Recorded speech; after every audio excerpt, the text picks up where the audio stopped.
Okay, today's topic, we will talk about a very important subject that is related to numerical methods. It's not about algorithms that we will start talking about starting from next week, but we'll talk about something that we have to deal with, which is the error. This is our topic today. Then we will talk about the number systems, which is in a way is a source of the error. We'll see that how the numbers are changing, and I think you already covered that at least partially or most of it in some other courses, but I will go through it as well.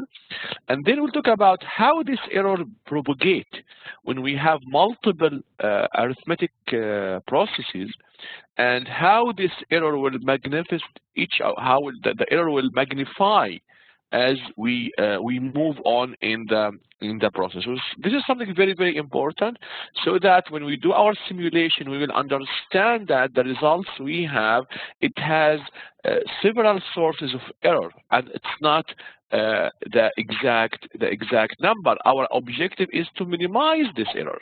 How we can minimize this error, or how to reach to a level of error that is for us is something acceptable.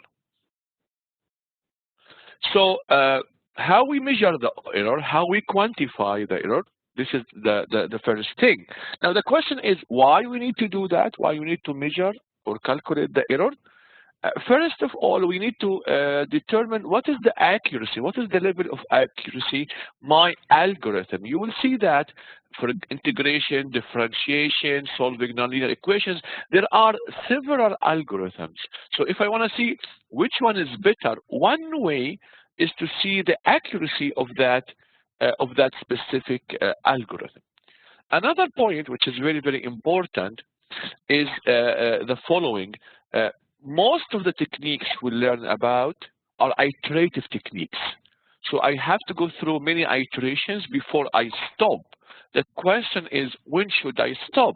What is the criteria I will use to stop my iteration? I cannot go forever doing these iterations, so I have to stop, and this is by specifying what is the acceptable error, what is the error level that I have to reach before I stop my iteration. So let's start with the true error. What is a true error?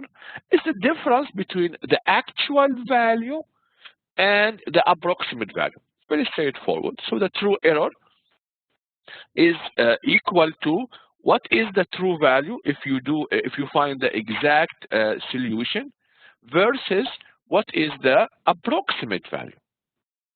Okay, so the difference between the two is what we call the true error. And there is something called relative true error, which is the ratio between the true error, the one that I calculated here, the ratio between the true error and the true value. So it gives you somehow sort of percentage-wise. So the relative true error is the true error divided by the true value. So let's see this example. Start with. I want to find the derivative of a function. This is the function I am interested in. F of x is equal to 7e to the power of 0.5x. And this is the formula that this is the simplest formula, and we will use other formulas later on, that I want to use to find the numerical value of the derivative. Now, this function has two things. It has the x, which I want to calculate the derivative at, which is I want to find the derivative at 2. And there is the increment, the delta that I want to increase to find the slope. This is actually an equation of a slope. Okay, so h is 0.3. So the first thing I want to find is what is the approximate value of f1 prime? What is the true value of f prime 2? And then what is the true error of this question? Very straightforward, but this is a good application to start with. Okay, so at x, my x is equal to 2, and my h is equal to 0.3. We agreed it's equal to f of x plus h minus f of x. There is a question. Let me just see the question. What is it? The question says, can you slow down? Okay, I will slow down. Okay, no problem. Thanks. I like this feedback. The reason I choose to do the classes in a synchronous mode is this feedback. So please, whenever you have any comment, anything that sound, my base, anything you want to repeat something, please don't hesitate. That is the whole objective of doing this in a synchronous mode. Divided by h. So this is the equation that I want to evaluate. So this is will equal to, so I want to find the derivative of f prime at a specific number, which is 2. So this is the derivative that I want to find. So this is equal, just plug in the formula here. This is the function at 2 plus the delta x or h, which is 0.3, minus f at 2 divided by the 0.3. So this is the numerical value of my function. But what is f of x? F of x is equal to 7e to the power of 0.5x. So this is my f of x. So now this is the function that I wanna substitute. So I will substitute as 2.3 as 2. So from this, my f prime of 2 will equal to the function at 2.3, and just substitute here so this becomes equal to 7e.5 times 2.3 minus 7e.5 divided by times 2 divided by 0.3, and when I evaluate this, you will find this is equal to 10.263. So what is this? This is the approximate value of f prime. Now, the second requirement said find the exact value of f prime. Okay, so this is from the definition. If this is my f of x, so f prime of x will equal to the constant 7, okay, times the 0.5 e to the power of 0.5x. Just the normal definition of e to the power of x, the derivative of e to the power of x. So just take the factor in front of x and multiply it by this. So now I want to find f prime of 2. I will just substitute this 2 here. So you will find this is equal to 3.5 e to the power of 0.5 times 2, which is equal to 9.5140. So this is the exact value. So this is the approximate, and this is the exact. Okay. Then it says find the error. What is the error? So the error is very simple. I will subtract the true from the approximate and just subtract. Okay, that's a very good question. The question is how many decimal points? I will come to this. How many decimal points? This is, I will come to it later on when I talk about the required accuracy. Okay, so I will talk about this later on. Okay, so when we just subtract the 2, you will find this is equal to minus 0.722. Now, 0.722 is a good or a bad value? It's very hard to tell because, for example, if I am calculating something in thousands or tens of thousands, it seems to me 0.722 is a good error. It's not a bad value. But if I'm measuring something in tens or less than that, like this example, that looks to me a very bad error. It's a huge error. So there should be a way I can express this, and this is the relative error. So the relative error, I will divide this value, so the relative, so this is the actual error, so we'll have the relative error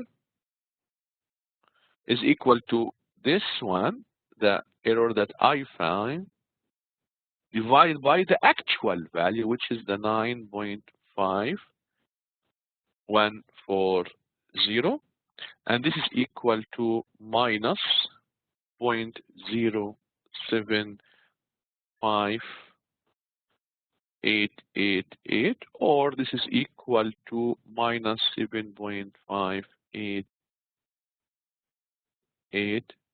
Oh, sorry. 7.588%.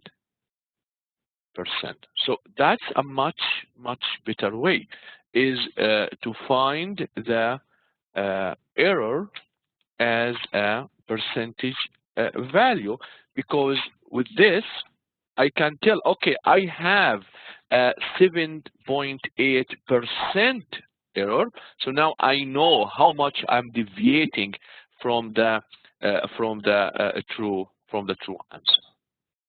So you have all the solution here. You can go through it yourself. This is the relative true error, which I just calculated. So with this, now, okay, it's a good thing now. One question here. It's good to, as I move on, we'll answer your questions. What is the significance of the negative in the relative error? It doesn't have any significance, actually. Sometimes we even we go for the absolute value of the error. Okay, so we don't really pay attention to that. Sometimes we're just interested in the absolute value. How much percentage you are deviating from the answer, either in the positive or in the negative. So it doesn't really have a big significance.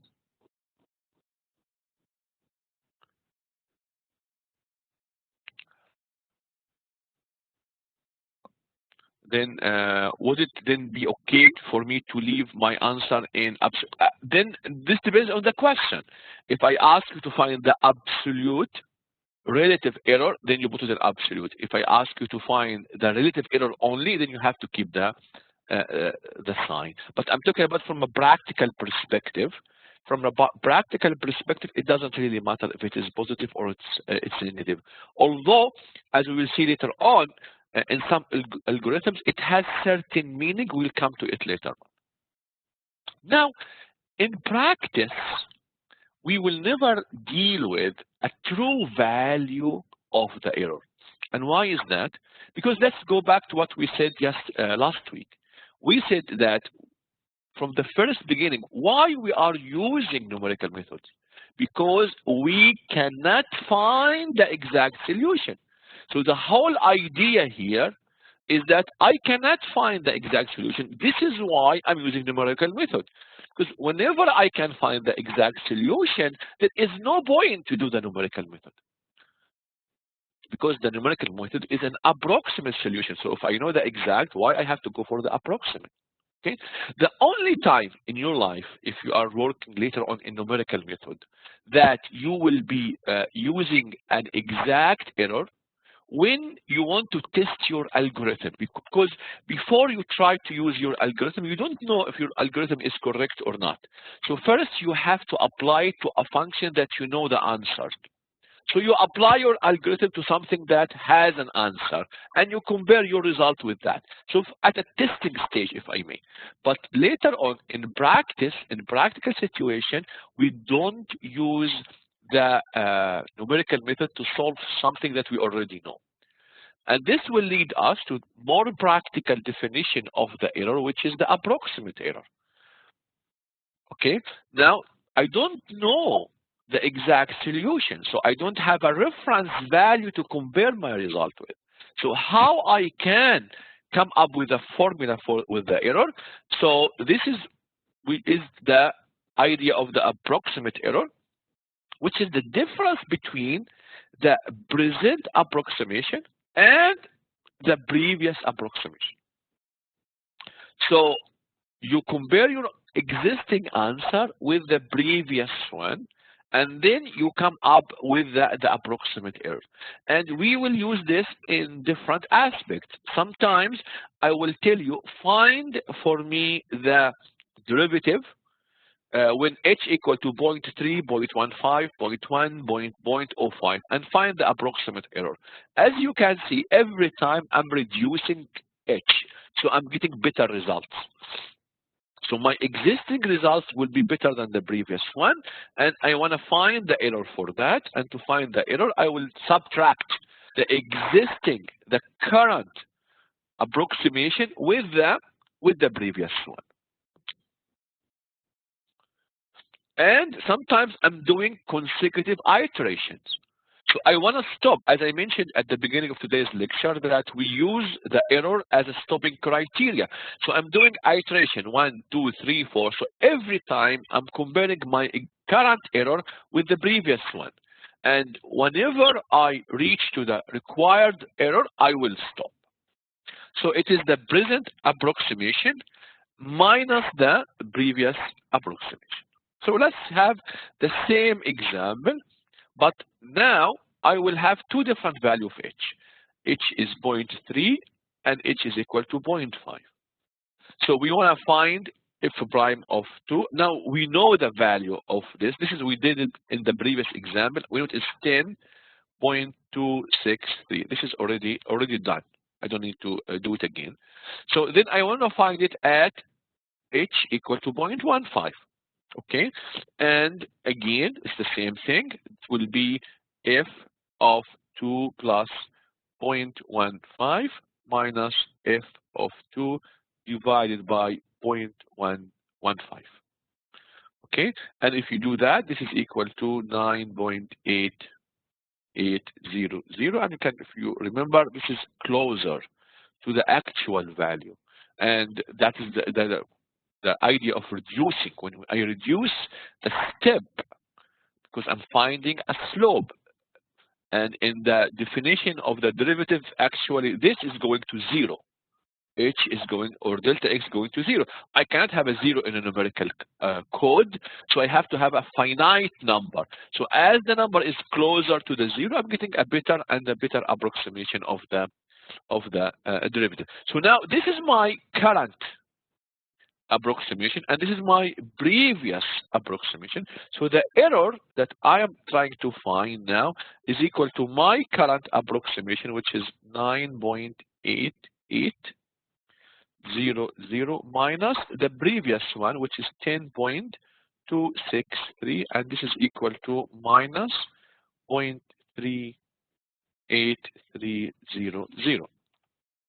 And as you expect, there will be also, this is the approximate error, there will be something called relative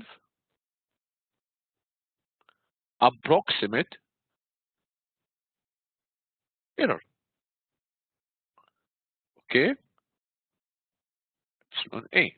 And so this, I have to compare this to a value, and it makes more sense to compare this or to divide this by the current approximation, not the previous one, because this is the most updated solution.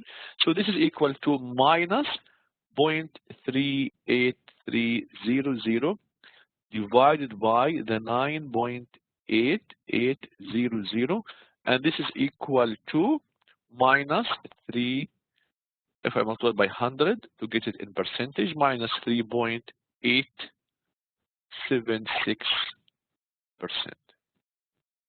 Or I can find the absolute percentage error, which is equal to 3.876%.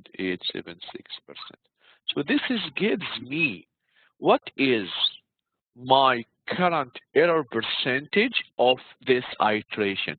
Now, is this good enough for me or not? It depends. It depends on the accuracy that you are looking for. Sometimes this is good enough. Sometimes no. I need to go more and more. I have to reduce it more and more. so this is the solution, the summary of everything I have just mentioned. This is the definition of the relative approximate error I just talked about. And here is the solution. Okay, I will come to your question. Okay, so let's stop here. Okay, now a question is, okay, how do I know the value of the error? Now, if you are talking this question in a perspective of a student, I will tell you, do the iteration until you reach to this value. So you will be asked to do this until you reach to a specific value. So you don't need to worry about this. Now, the question is, okay, if I'm an engineer now, I want to develop my own criteria, then this depends on the accuracy of your system. Sometimes small error can be, and we will see examples later on, that small error can be propagated and become a huge error.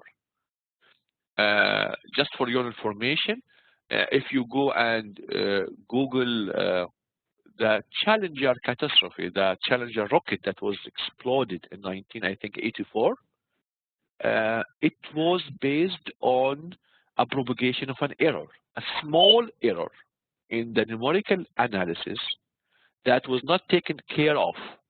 People ignored it, and that error propagate in the calculation until it becomes a huge value, and everyone overlooked this one.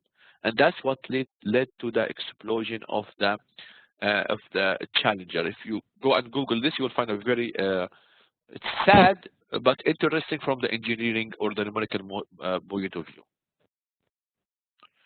Now, another important thing is about the significant digits. Okay, here is in the real world, couldn't you pick two H values to have the smallest, biggest error possible? So it's not approximate error bias wrong. So is smallest, biggest error.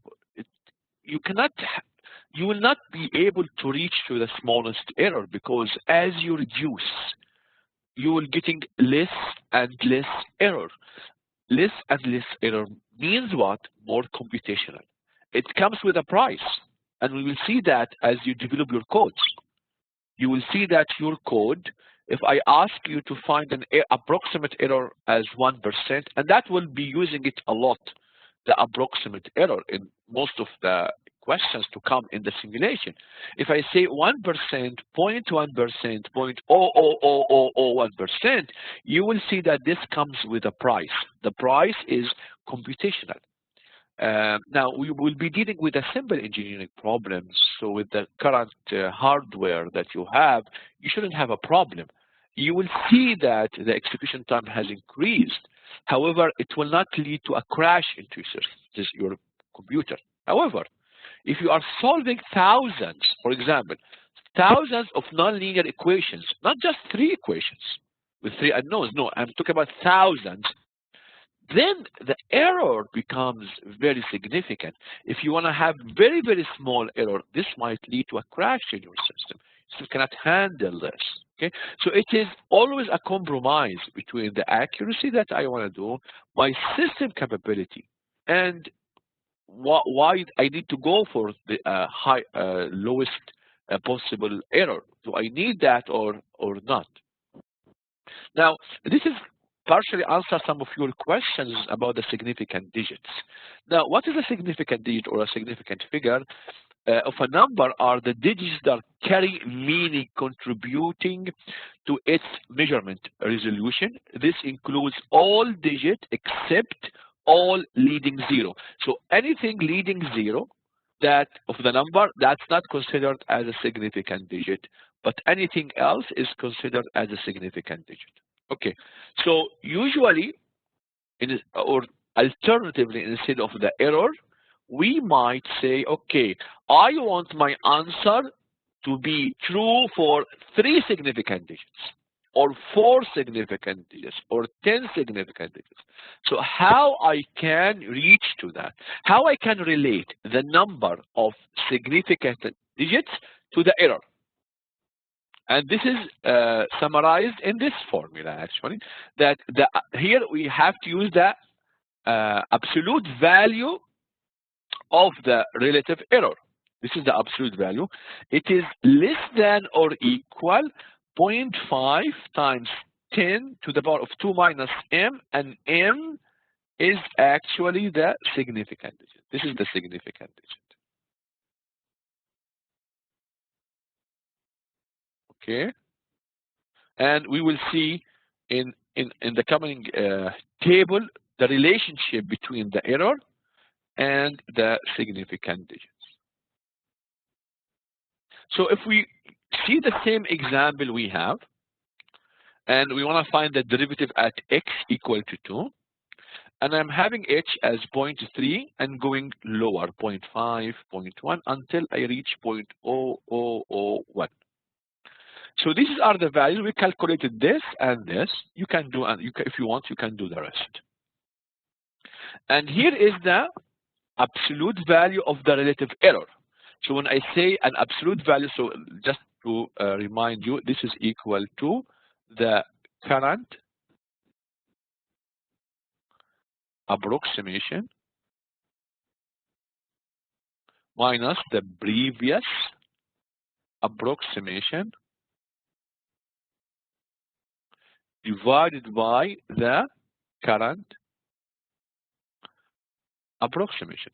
So the formula involves two numbers, current and previous.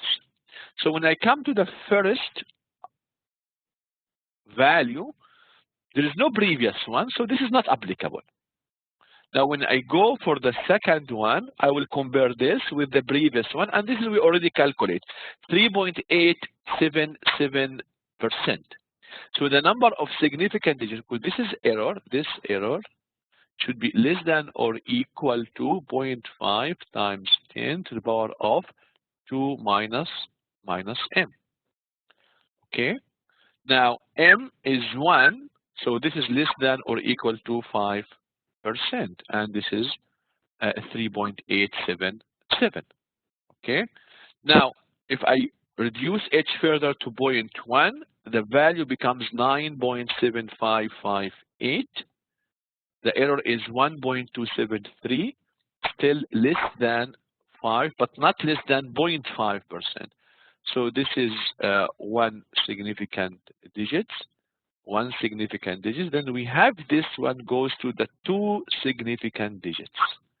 Okay, so this is 2 significant digits, 0.22, which is now your A is less than or equal to 0.5 times 10 to 2 minus 2, which is 1, is less than 0.5%, which is the 0.2248. Here becomes 3 significant digits. And if you compare here these two, one significant digit is the 9, another significant digit is the 9. This is the only repeated thing. Now we have 9.5, 9.5. Here is 9.51, 9. So we have 3 significant digits between this answer and the previous one. So sometimes I would say do the iteration until you reach an error is 0.5% or 0.001%. And sometimes I will say until your answer is 3 significant digits. So you can convert 3 significant digits. What does it mean? It means the absolute relative approximate error is less than the 0.5 times 10 to the power of 2 minus 3. So it is less than or equal to 0.05%. So when the error reaches this one, you stop. This is what is mean 3 significant digits. So this is we use, and we will use as a stopping criteria. Let me see here if you have any question. Oh, can you explain how you come up with the m value? This m value, actually, I didn't come up with it. This is a formula. There is a long derivative. That's not necessary. But this is the formula that is used by many people in the literature that relates the relative error with the significant digits. What you need to understand is how to apply this formula as I did in this table. This is the understanding of the meaning of or the relation between M, which is the number of significant digits, and the relative approximate absolute error. Now, why is that? Because later on in your code, you will be using this. I might ask you the question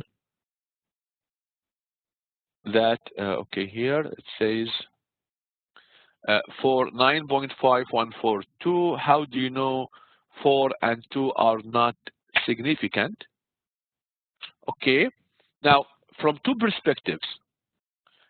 These numbers, 9.51, 9 is repeated from the previous question. So I see the same numbers. So it means that these are true values because they are repeated. Okay, but the 4 and the 2, they are not repeated. So if now I start to have a 4, then it becomes 4 significant digits, etc.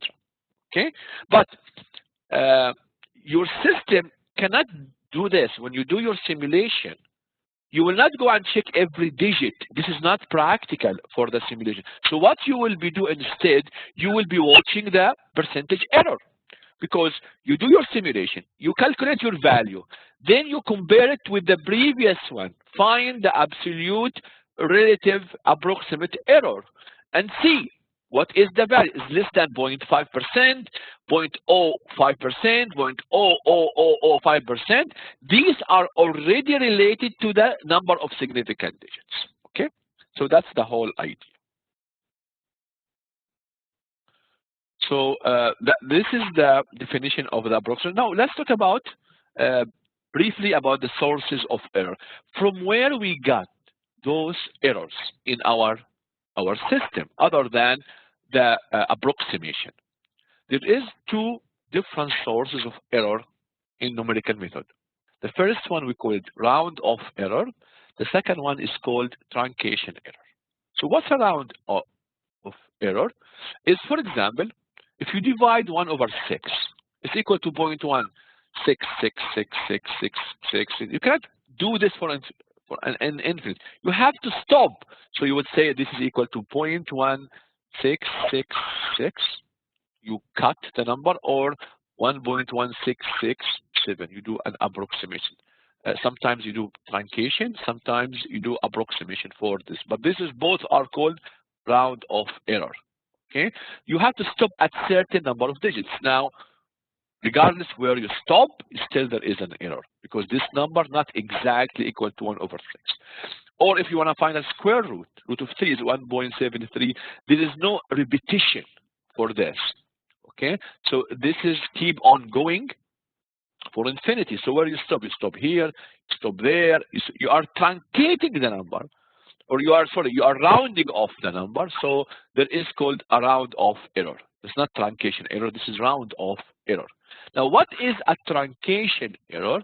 This is caused by the approximation in the mathematical procedure itself. So the previous one is a round off in the number itself. This one is caused by truncation in the process itself. What does this mean? For example, if I want to find an approximate to e to the power of x, we use what specific series to do that. So e to the power of x equal to 1 plus x squared over 2 factorial plus x cubed over 3 factorial because x to 4 over 4 factorial, and this goes on and on. Okay. Now again, I cannot do this in practice. I have to stop. I have to select 5 terms, 6 terms, 10 terms, 20 terms, but still I have to stop. Then I will have a truncation error, which is the difference between the actual value and how many items I have used. Also, in the derivative. Now, the derivative, as we know it now, it's a slope. So if I want to calculate the derivative at this point, we know that the definition, as I just mentioned, is equal to the limit of delta x goes to 0 of this. Okay, and this is why it's here, it goes to 0, because I found the slope at a point. So delta x is a point, so delta x is equal to 0. I cannot do this in numerical methods. So I have to have a certain delta x that has a number more than 0. Okay. Now this is the actual derivative, and this is the approximate derivative. So you see they are far away. But if I reduce the point here, so we'll go like this. If I reduce it further, it becomes like this. So the more I reduce the delta x, I'm getting better and better answer. So this is also called a truncation error. In integration, I mentioned in last week, what is an integration? It's an area under the curve. How you will find the area under the curve for something like this, then I have to approximate this into rectangulars, trapezoid, different geometries. Okay, so for example here, how many rectangular areas I'm approximating the integration from 3 to 9? Here is 4. How about if I make this is 10? If I make this is 20, 50? The smaller the areas, the lower, the bigger the components, or the smaller the delta x I'm choosing for the area, then the better the resolution will be. So let's have an example, and that will be some examples to demonstrate this, and this will be our end of today's lecture. So I want to find e to the power of 1.2 with absolute relative approximate error of less than 1%. So here I know that I want to see the approximate error. So the difference between the existing approximation and the previous one should be less than 1%. So what is e to the power of 1.2? It is 1 plus 1.2 plus 1.2 over 2 factorial plus 1 square, 1.2 cube over 3 factorial plus 1.2 to the power of 4 divided by 4 factorial, and so on and so forth. So I will start with approximating e. So here n, I will have a table here. I will start n. N is how many of those components I will be using. Then I will find e to the power of 1.2. Then I will find the approximate error, and then I will find the absolute relative approximate error percent. So I will start with 1. 1 means what? I'm using only the first number, which is 1. Now, there is nothing before this. As we know, approximate error is a comparison between existing solution and a previous solution. There is nothing there. So these two are not applicable. The second one, now I will take the second term. So I will have 2 terms. So e to the power of 1.2, I will use 2 terms, is 1 plus 1.2. So it's 2.2. Now, there is a relative error, this minus this, which is 1.2. And there is a relative approximate percent absolute error, which is dividing the error divided by 2.2 times 100%, so which give you 54.54%. It's a huge error, of course. And that is always expected when you start your iteration. You start with a large error. Okay, now I will take the other term. So n now becomes equal to 3. So I will add this plus that. So this is equal to 2.92. So this is 0.72. The error is 24.658%. And you will notice that, and this is an indication that you are actually converging, because sometimes, and we will see that, and this is one of the important topics in numerical method, that you go in certain direction and you will find your answer is diverging, not converging. And what do we mean by diverging? That the error is increasing, not decreasing. So if the errors start to increase as you move in the iteration, it means that you are going into the wrong direction. And that's one of the things that we will cover in details later on. We'll go to 4. Okay, if you go 4, this becomes 3.208. And this becomes 0.288. and this gives me 8.9776%. Still, I am far away from 1%, and this is back to whoever the one who's asked me the question. How do I know? This is given to you in the question. As a student, you don't need to worry about it. I will specify it. So every time I compare 1%, okay, I move on until I reach 6. When I reach 6, the error becomes 0.6255%. Then I will stop, because once I reach the criteria, then I am done. I don't need to move any further. Are the number of digits you have written in the following table intentionally chosen? No, for this one, nothing intentional. Just arbitrary, nothing specific about that. So this is the solution for this. We have 6